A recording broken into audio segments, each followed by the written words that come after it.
Pagi, Pak. Pagi, Pak Guru. Bagaimana kabarnya?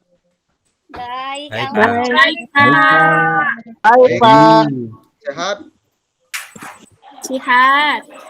Oke, sebelum memulai pembelajaran, alangkah baiknya kita berdoa dulu agar proses pembelajaran kita berjalan dengan lancar.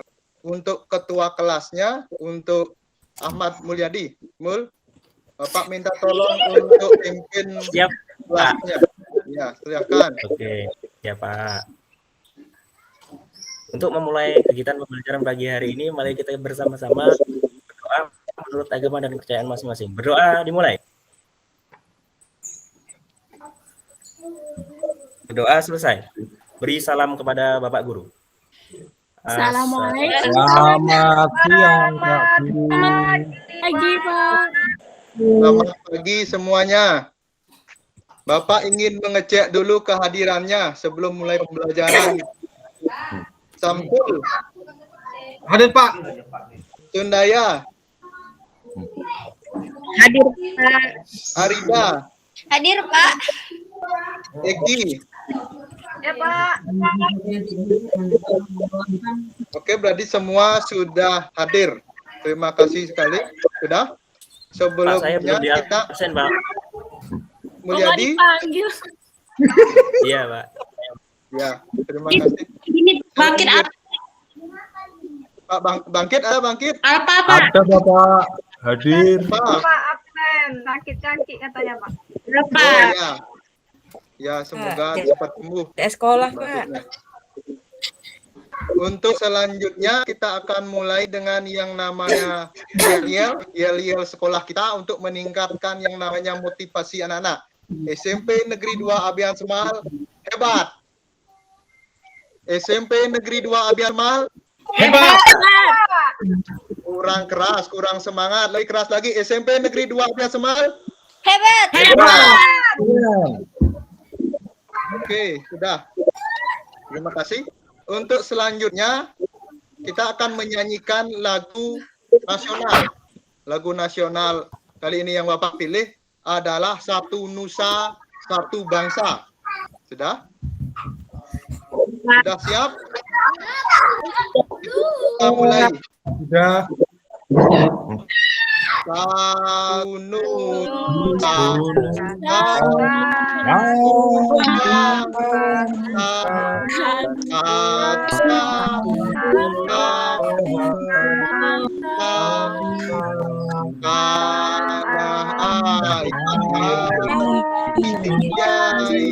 untuk selama-lamanya Indonesia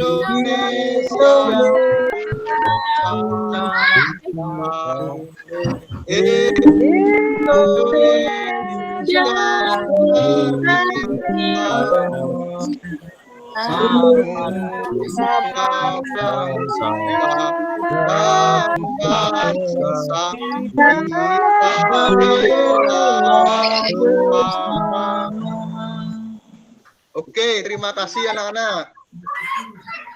Sama-sama, Pak. Anak-anak sudah sarapan? Belum, Pak. Belum, Pak. Udah. Waduh. Lagi kalau belum sekolah itu harus sarapan anak-anak biar semangat. Sudah? Pak. Bapak juga Iya, sudah Pak. sarapan biar siap untuk mengajar dengan baik. Setelah sarapan, alangkah baiknya kita mengkonsumsi apa anak-anak setelah sarapan? Susu. Air, Pak. Air. Air minum. Minum. Air minum. Makan buah. Makan Manis Pak.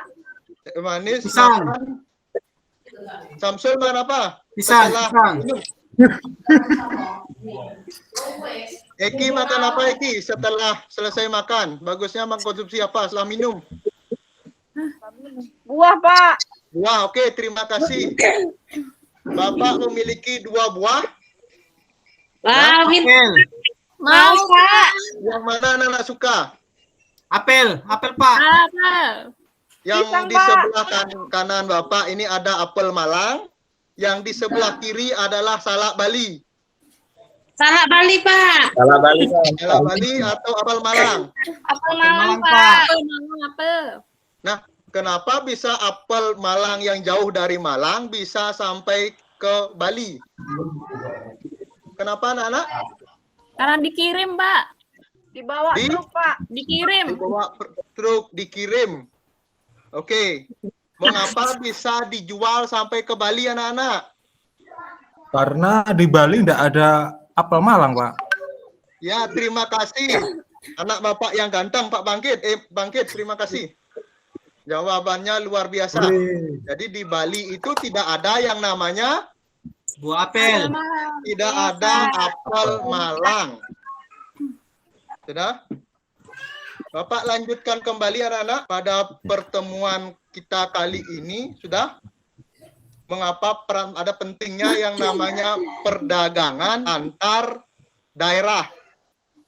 Yang Bapak tunjukkan tadi itu perdagangan antara apa anak-anak? Antara komoditas buah itu antara Malang. Bali. Dari Jawa ke Bali. Dan provinsi, Pak. Pulau, Pak. Pulau. Coba anak Bapak yang ganteng, Samsul, apa Samsul? Antar provinsi, Pak. Bali dengan Malang. Bali dengan Malang, terima kasih. Jadi ada perbedaan komoditas Bali dengan Malang. Jadi itu peran penting daripada yang namanya perdagangan. Sudah, Bapak akan menampilkan yang namanya PowerPoint. Di sini akan menentukan yang namanya KD yang akan kita bahas dan juga tujuannya.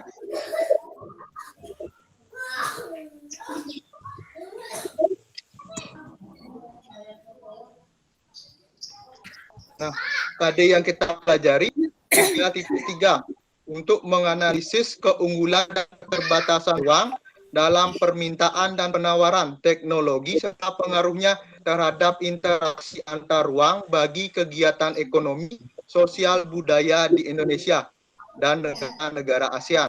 4.3 ini menyajikan hasil analisis tentang keunggulan dan keterbatasan ruang dalam permintaan dan penawaran teknologi serta pengaruhnya terhadap interaksi antar ruang bagi kegiatan ekonomi, sosial, budaya di Indonesia dan negara-negara ASEAN. Nah, untuk indikatornya, pertama itu menjelaskan pengertian perdagangan antar daerah. Yang kedua, itu menjelaskan latar belakang perdagangan antar daerah. Yang nomor 3, menjelaskan tujuan perdagangan antar daerah. Nomor 4, mengidentifikasi manfaat perdagangan antar daerah. Yang kelima, menemukan contoh perdagangan antar daerah. Yang keenam, menganalisis pengaruh perdagangan antar daerah terhadap interaksi antar ruang bagi kegiatan ekonomi. Ketujuh, menganalisis pengaruh perdagangan antar daerah terhadap interaksi antar ruang bagi kegiatan sosial. Yang kedelapan itu adalah menganalisis pengaruh perdagangan antar daerah terhadap interaksi antar ruang bagi kegiatan budaya. Selanjutnya, ini adalah tujuan pembelajaran kita pada pertemuan hari ini anak-anak. Jadi melalui model pembelajaran problem-based learning, jadi diharapkan itu dapat tujuan yang pertama, anak-anak mampu menjelaskan pengertian perdagangan antar daerah dengan benar, menjelaskan latar belakang perdagangan antar daerah dengan benar. Ketiga, menjelaskan tujuan perdagangan antar daerah dengan tepat, mengidentifikasi manfaat perdagangan antar daerah dengan tepat. Kelima, menemukan contoh perdagangan antar daerah dengan benar. Keenam, menganalisis pengaruh perdagangan antar daerah terhadap interaksi antar ruang bagi kegiatan ekonomi.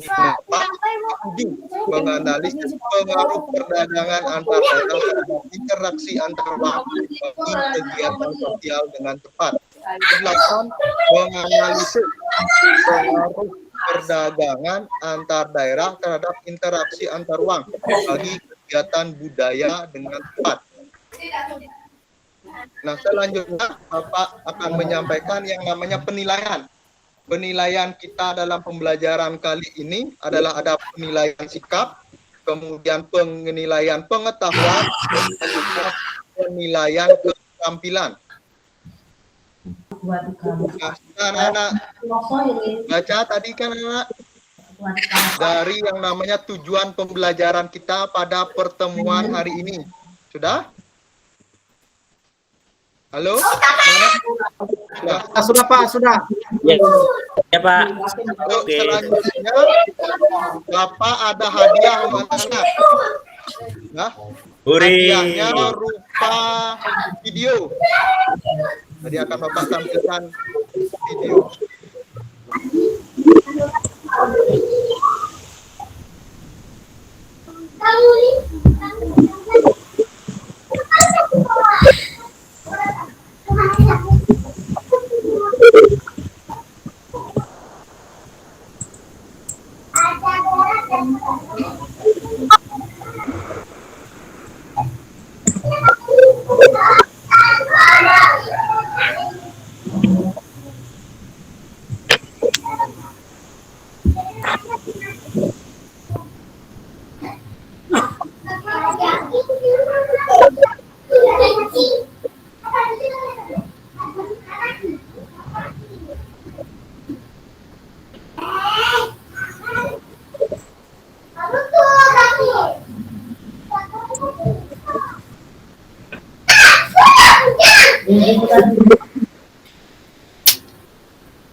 Maaf anak-anak, untuk videonya sudah dilihat dengan jelas?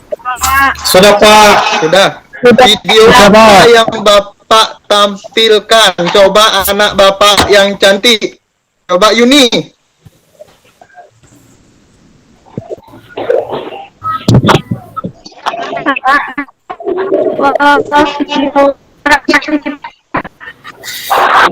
Jadi siapa nak? Transaksi jual beli di pasar. Terima kasih. Ada transaksi jual beli di pasar. Coba lagi anak Bapak yang cantik juga. Coba Ria. Coba Ria.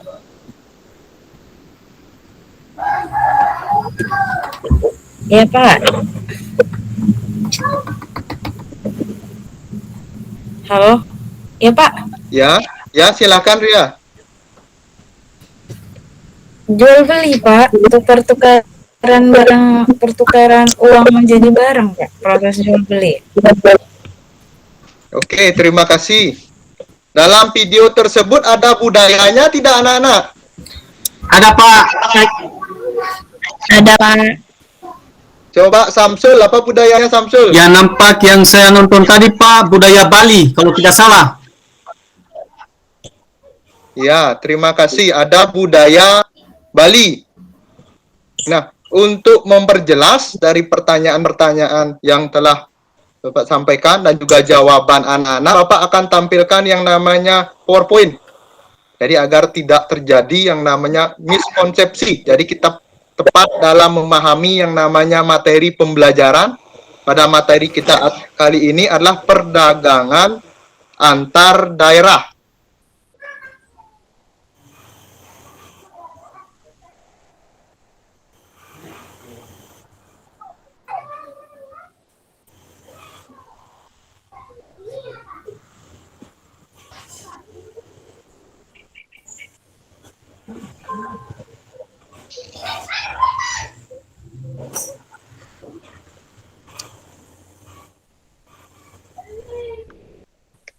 Sudah terlihat anak-anak? Sudah Pak. Yang pertama, apa itu pengertian perdagangan antar daerah atau antar pulau? Ada yang bisa menjawab anak-anak?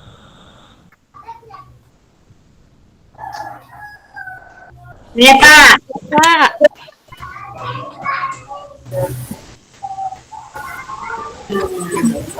Coba Eki, apa itu perdagangan antar daerah?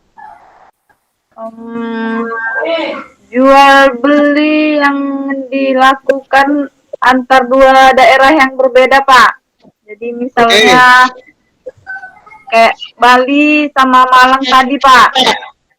Oke, seperti yang Bapak jelaskan tadi mengenai buah apel Malang dan juga jeruk Bali. Itu dari pengertian perdagangan antar daerah. Jadi diselenggarakan antar tempat wilayah yang berbeda, tetapi masih dalam satu lingkup satu negara. Kemudian Bapak lanjutkan lagi. Karakteristik dari perdagangan antar daerah. Yang pertama itu ada spesialisasi. Jadi suatu daerah mengkhususkan diri dalam memproduksi komoditas tertentu, maka daerah lain akan membeli komoditas. Bisa memberikan Bapak contoh anak-anak? Anak-anak bisa memberikan Bapak contoh? Spesialisasi. Jadi satu daerah mengkhususkan pada satu komoditas. Nah ya Pak. Ayo silakan. Misalnya kayak di Malang tadi Pak, komoditas yang dihasilkan apa?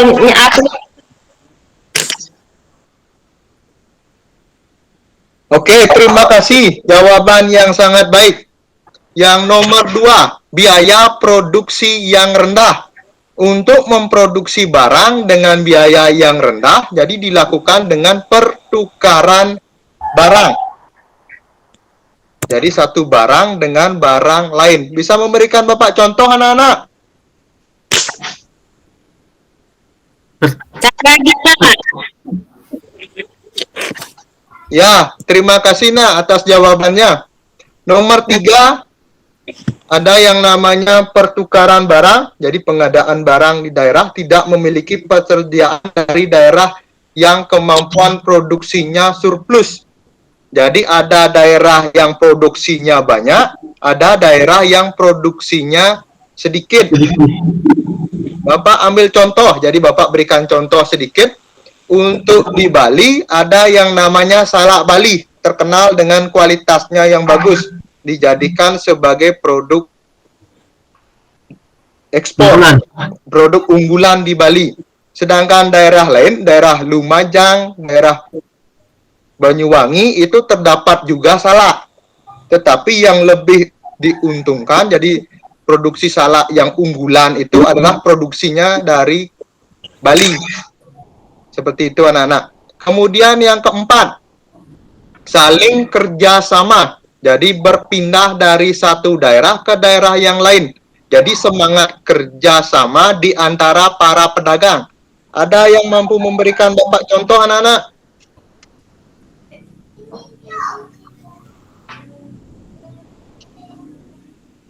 Contoh dari kerjasama antar pedagang. Misalnya Pak, perpindahan barang Pak. Oke, terima kasih Samsul. Ada perpindahan barang. Yang kelima, mengejar yang namanya laba.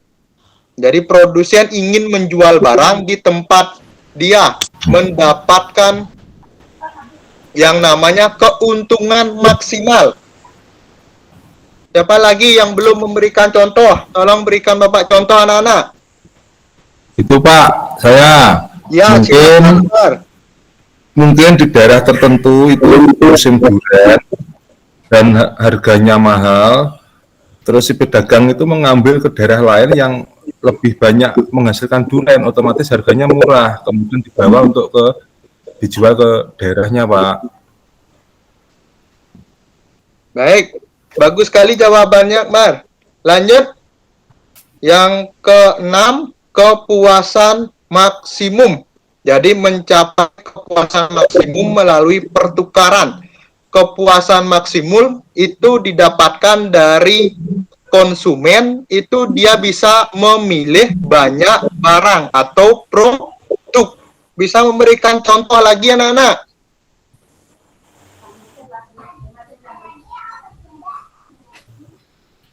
Ada yang memberikan contoh anak-anak?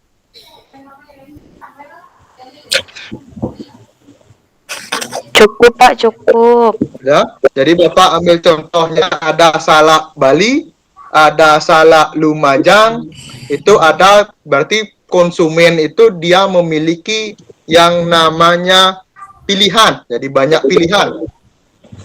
Bapak lanjut lagi.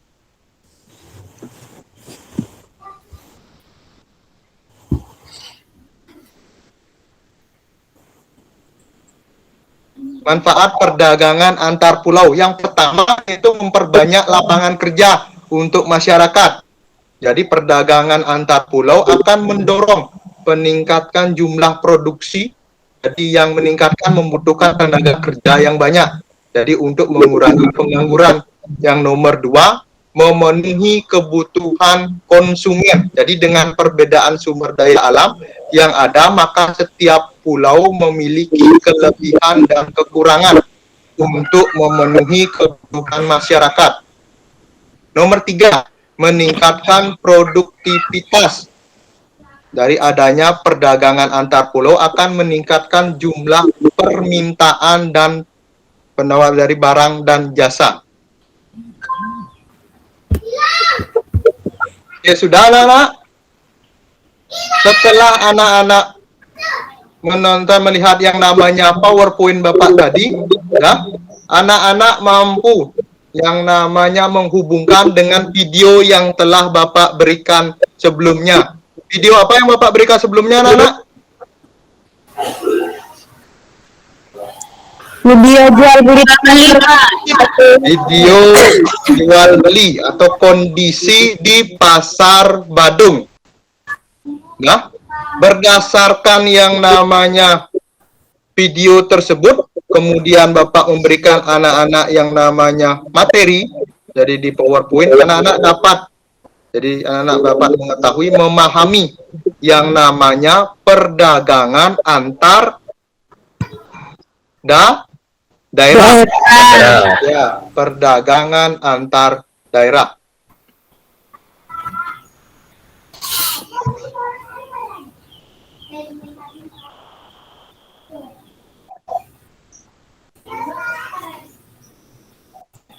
Selanjutnya, Bapak akan membagi anak-anak menjadi 5 kelompok. Seperti yang sebelumnya, kan anak-anak sudah memiliki kelompok masing-masing. Sudah, Pak. Sudah. Jadi silakan anak-anak duduk berdasarkan kelompoknya masing-masing.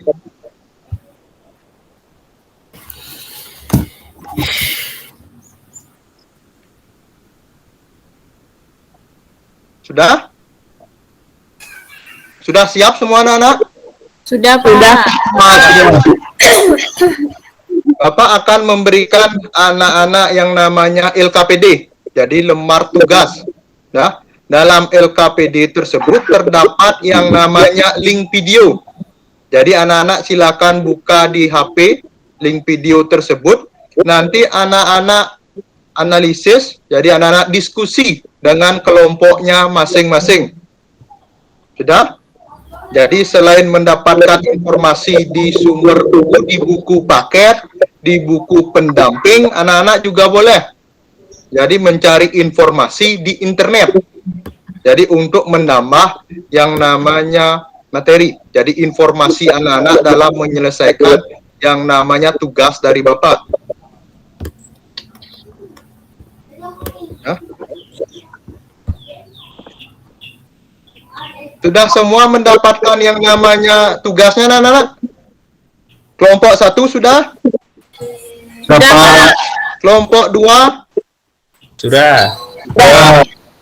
Kelompok 3? Sudah, Sudah, Pak. Pak. Sudah. Kelompok 4 sudah? Sudah, Pak. Kelompok 5? Sudah, Pak. Sudah. Sudah, Oke. Pak, sudah lah. Karena sudah, silakan anak-anak baca sesuai dengan tugas yang Bapak berikan berdasarkan LKPD. Ya, silakan dikerjakan. Karena waktunya sudah selesai diskusi, Bapak harapkan kelompok 1 untuk menyampaikan hasil diskusi.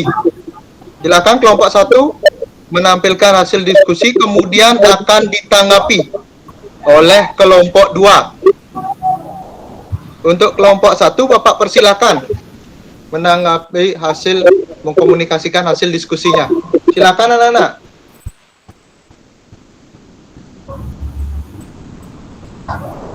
Kelompok 1, ketuanya Mulyadi. Silakan Mulyadi sebagai ketua kelompok 1.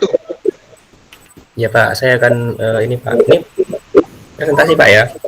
Ya, silakan. Ya, saya akan mempresentasikan hasil kerja dari kelompok kami, Pak. Baik, teman-teman. Kami dari kelompok 1 akan membagikan hasil kerja kelompok kami mengenai pembelajaran kita hari ini. Nanti teman-teman semua bisa memberikan komentar ya. Baik, penyajian materi akan disampaikan langsung oleh rekan saya, Bangkit, untuk menyampaikan hasil diskusi. Pada Bangkit, saya persilakan. Baik, terima kasih. Kami dari kelompok 1 ingin mempresentasikan hasil diskusi kelompok 1. Jadi pada diskusi yang terjadi pada kelompok kita, yaitu terjadi perdagangan antar pulau, di mana faktor-faktor utama terjadinya perdagangan antar pulau itu karena adanya keterbatasan kemampuan menghasilkan sumber daya alam, yaitu sumber daya alam. Jadi ada pulau yang satu dengan pulau yang lain itu terjadi defisit atau kekurangan hasil. Otomatis dengan adanya kekurangan tersebut menjadikan kerjasama antar pulau sehingga terjadi sebuah transaksi perdagangan antar pulau.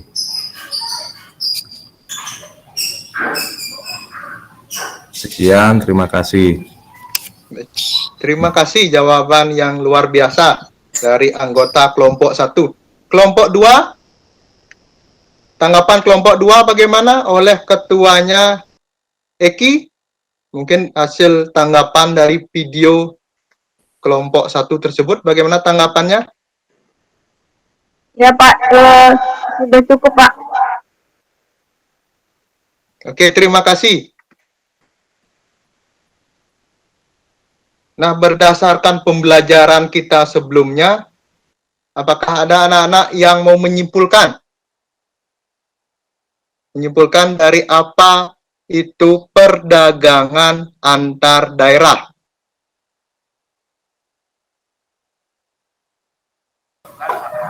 Perdagangan antar daerah yaitu kegiatan perdagangan yang dilakukan antar masyarakat yang berbeda daerah. Itu Pak. Baik, terima kasih Bang Kid. Jadi perdagangan antar daerah yaitu perdagangan yang dilakukan oleh masyarakat dari satu daerah dengan daerah yang lain, di mana terdapat yang namanya perbedaan yang namanya wilayah. Jadi sehingga memunculkan yang namanya perdagangan satu daerah dengan daerah yang lain. Nah, jadi seperti itu. Kemudian Bapak ingin menyampaikan sebelum berakhirnya pembelajaran, jadi ada sebuah pesan dari Mahatma Gandhi, anak-anak. Jadi Mahatma Gandhi itu beliau berpendapat. Pendapatnya itu, jika kamu melangkah, mungkin ada hasil, mungkin tidak ada hasil. Ya. Kalau kamu tidak melangkah, kamu tidak akan ada hasil. Apa yang ingin Bapak sampaikan? Jadi anak-anak harus berusaha dalam kegiatan pembelajaran. Bagaimana proses diskusi, anak-anak harus berani. Nah, benar atau salah, yang penting anak-anak sudah mencoba. Seperti itu. Selanjutnya, Bapak akan melakukan yang namanya penilaian. Sudah? Bapak akan bagikan yang namanya tes tertulis kepada anak-anak. Ketua kelas, tolong bagikan ya. Siap Pak. Nanti saya Silakan bagikan, Mulyadi. Iya Pak. Bapak berikan waktu anak-anak 4 menit untuk menjawab.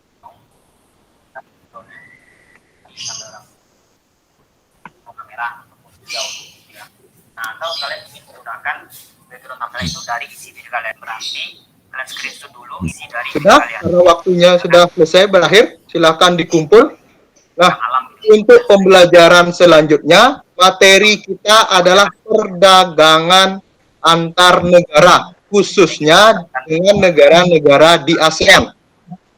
Nah, silakan anak-anak cari informasi, baik itu di surat kabar, majalah, ataupun internet. Bagaimana perdagangan Indonesia? Sudah? Bagaimana kegiatan perdagangan di Indonesia? Untuk sekarang Bapak ingin menanyakan anak-anak, Bapak akan membagikan yang namanya lembar emotion. Jadi anak-anak silahkan pilih sesuai dengan proses pembelajaran kita hari ini. Kalau misalnya menyenangkan, anak-anak tulis atau centang emotion tersenyum. Jika kurang menarik, anak-anak pilih emotion yang sedih atau emotion yang bingung, jadi kurang paham tentang materi atau proses pembelajaran kita kali ini. Nah, demikianlah proses pembelajaran kita hari ini. Untuk ketua kelas, silahkan pimpin doa sebelum mulai berakhirnya pembelajaran kita. Silahkan pimpin, Mulyadi. Baik Pak. Baiklah teman-teman, untuk mengakhiri kegiatan pembelajaran kita pada siang hari ini, marilah kita berdoa menurut agama dan kepercayaan masing-masing. Semoga pembelajaran kita siang hari ini dapat kita pahami dengan baik dan menjadi pembelajaran untuk kita. Berdoa dimulai. Berdoa selesai. Beri salam kepada Bapak Guru. Selamat siang, Pak. Selamat siang, terima kasih. Pak.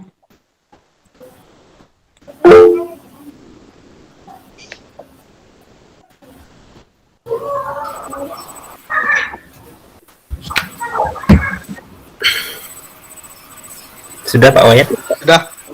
Sudah Baik, Pak terima Mul. kasih Pak Wayan telah menjadi guru model dalam kesempatan ini. Mungkin langsung saja kepada sesi yang pertama, yaitu Bapak Ibu yang bertugas sebagai observer atau yang mengobservasi jalannya kegiatan ini, yaitu ada Bu Novi dan juga Bu Ria.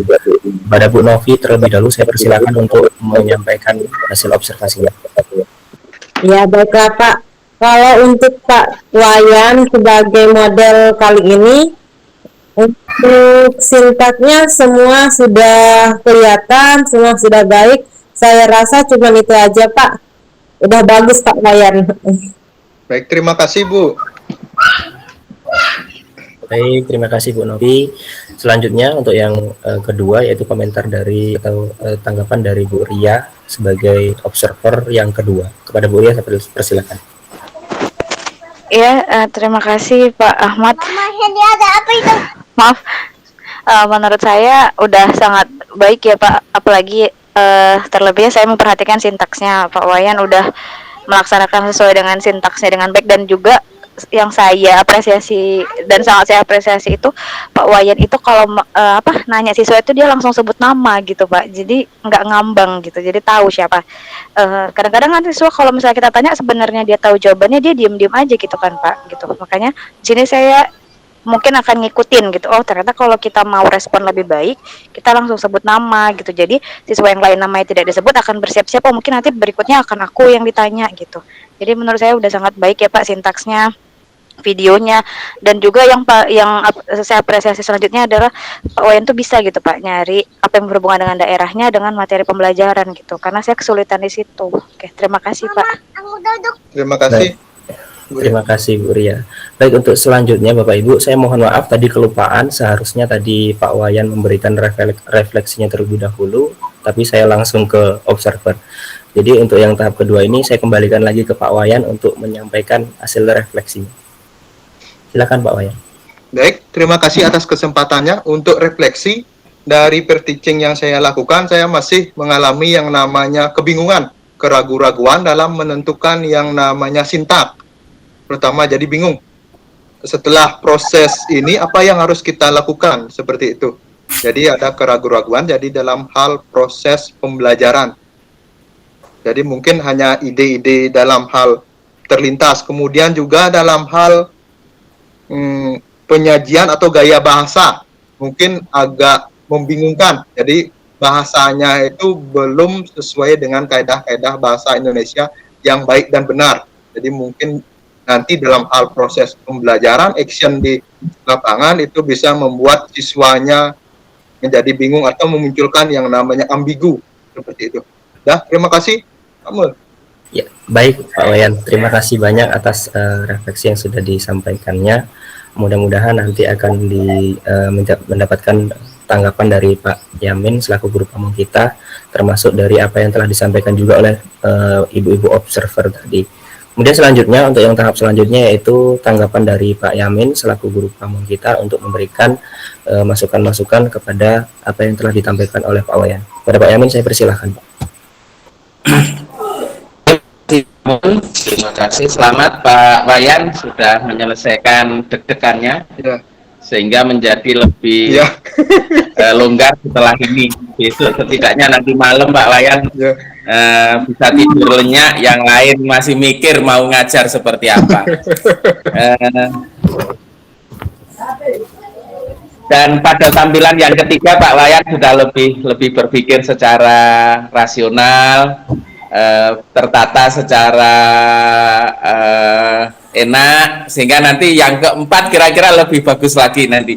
Jadi Pak Wayan ini sudah bagus, nanti yang keempat ya harusnya belajar dari yang kemarin, karena kan memang orang-orang sejarah itu menjadi bijaksana kalau dia tahu banyak yang dialami. Terima kasih sudah tampil sedemikian rupa sehingga nanti menggambarkan bahwa di kelas itu modelnya seperti itu. Saya selaku praktisi guru itu selalu menekankan itu, mana yang harus dipatuhi antara sintak atau materi. Karena orang itu kalau mengajar dengan menggunakan kurikulum 13 itu sudah tidak lagi berpikiran materinya harus disampaikan. Nah, itu jadi tidak ada ketuntasan dalam pembelajaran di kelas itu. Jadi yang dipentingkan adalah anak-anak belajar, dan sekarang ini yang harus kita sudah mulai ada pada kita adalah yang penting adalah guru di kelas, bukan anak belajar. Penting guru di kelas, karena kalau materi itu bisa diwakili oleh LKS, bisa diwakili dengan tugas, tetapi kehadiran guru di kelas ini tidak terwakili. Kalau misalnya mengajar itu bisa dengan materi itu, maka tidak perlu guru di kelas, cukup anak-anak di rumah kemudian suruh cari di internet. Makanya filosofi yang mau kita kembangkan adalah guru ada di kelas. Nah, ini yang pertama, karena kehadiran guru ini tidak bisa diwakili oleh teknologi atau yang lain. Jadi ini yang harus kita tanamkan kepada teman-teman guru yang sudah sertifikasi maupun yang belum sertifikasi. Karena semuanya ini termasuk guru-guru yang sulit diubah itu, terutama ya guru sebaraan dengan saya, seusia dengan saya ini. Jadi guru ini kalau mengubah dari kondisi ke kondisi proses, sulitnya bukan main. Jadi merasa tidak enjoy kalau materi itu tidak diberikan semuanya. Kalau di antara ibu-ibu, bapak-bapak ini masih ada yang pikiran bahwa tidak akan merasa senang kalau materinya tidak tersampaikan semua, itu berarti Anda termasuk produk lama yang harus diperupdatekan lagi. Jadi ini, kehadiran guru itu harus ada, sehingga yang kita amati adalah bagaimana kita bisa memanage pola pikir anak menjadi pola pikir hot high order thinking yang harus kita tekankan, sehingga materi itu hanya sebagai media. Materi sebagai media ini rodok pulang sedikit, karena memang pada dasarnya kita yang bagian ini itu sulit untuk diubah. Anak-anak proses pembelajaran kita hari ini itu apa? Di PPT apa di LKPD? Nah, kalau bisa mengefektifkan, maka tadi ada video, ada PPT, ada nyanyi. Itu sudah lama waktunya. Alangkah baiknya kalau ada misalnya daripada di PPT kan, pada waktu itu anak-anak siapkan bukunya. Misalnya ya, siapkan bukunya, halaman sekian sampai sekian. Sekarang udah dibagi kelompok, selesai, clear. Anak-anak, sekarang kita diskusi, silahkan selama 20 menit atau 30 menit. Anak-anak mencari rumusan LKPD yang tadi bisa mengungkap hot dari materi itu, berdasarkan dia literasi membaca. Jadi tidak harus dalam bentuk PPT. Kalau sudah ada tampilan, ada video, ada macam-macam, itu ya sudah satu itu saja, sehingga anak-anak menjadi tidak confused dalam konsentrasi pembelajarannya. Jadi berikutnya adalah anak-anak baca buku untuk menekan Anda. Yang penting lagi untuk teman-teman catatkan di ketika pembelajaran beneran, tapi nanti kalau penilaian bisa disetting ya. Penilaian bisa disetting. Disetting itu artinya anak-anak diberitahu dulu jawabannya begini itu. Meskipun ini ya tidak fair, tetapi dalam rangka ini kan karena penilaian kita supaya kita tahu gambaran sebenarnya. Pada saat kita mengajar beneran, maka siswa itu harus diberi materi dan diberi waktu yang cukup untuk bisa menyelesaikannya. Dalam apa? Menentukan dinamika kelompoknya. Ada kelompoknya, ada ketua kelompoknya, ada penulisnya, ada yang lapor, dan ada yang bagaimanapun gitu. Jadi pembagian tugas kelompok itu penting, karena pembiasaan menjadi siswa berkelompok itu merupakan salah satu ciri dari 4C. Jadi berkolaborasinya harus nampak di dalam pembelajaran kita ini. Sehingga nanti ketika kita betul-betul mengajar, anak-anak akan terbiasa, 1 berkelompok, 2 manajemen kelompok, yang ketiga mempresentasikan, yang keempat sudah ada literasinya. Jadi 4C beres dalam pembelajaran kita selama 2 kali 40 menit. Nah, aslinya mengajar itu proses itu. Kalau masalah pinter dan tidak, serahkan kepada Tuhan. Ya. Oke?